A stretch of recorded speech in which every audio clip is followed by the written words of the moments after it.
Бүгүн биз борборубуздан 25 чакырым алыстыкта жайгашкан Кызыл Бирлик айылына сапар алдык.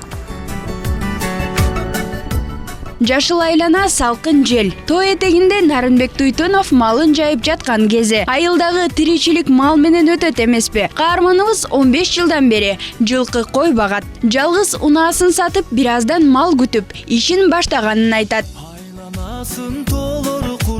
Жылкыдан бир 30 жылкы бар. Койдон бир 400 бар.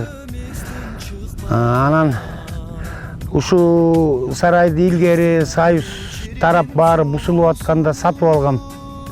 Оңдоп, соңдоп ушулардын баарын ушул жерде тиричилик кылып атабыз. Кой козуларды байлап сатабыз. Аларды базарга алып барып сатабыз. Бул айылдан келип алып турушат. Эми биздики экологически чистый да, баары тең укол, дары-пары бербейбиз.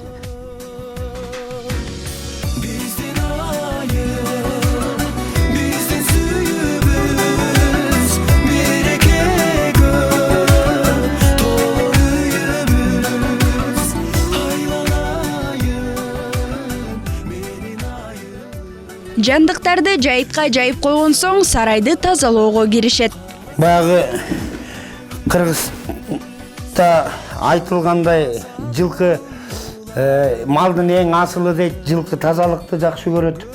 Ушинтип жылкылардын алдын күнүгө эртең менен кечинде тазалап турабыз. Таза жерде туруш керек жылкы деген.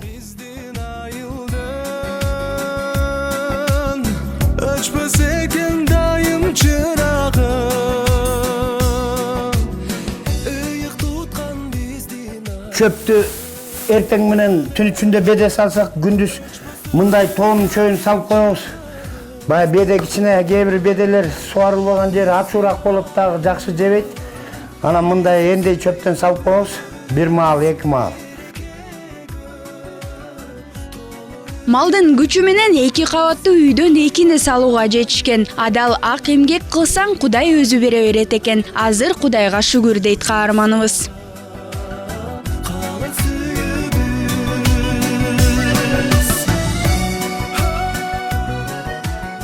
Бардык жумуштарды жайгаргандан кийин алма бакчасына барып, аларды сугарып да турат.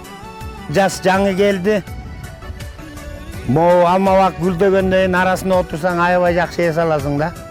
Нарынбек мырза буга чейин шаарда эмгектенип келген, бирок ал шаардан чогулчу байлыкты, айылдан деле тиричилик кылып, бутка турууну чечкен. Айзада Нурадилова, Улан Саткулов, Нью ТВ.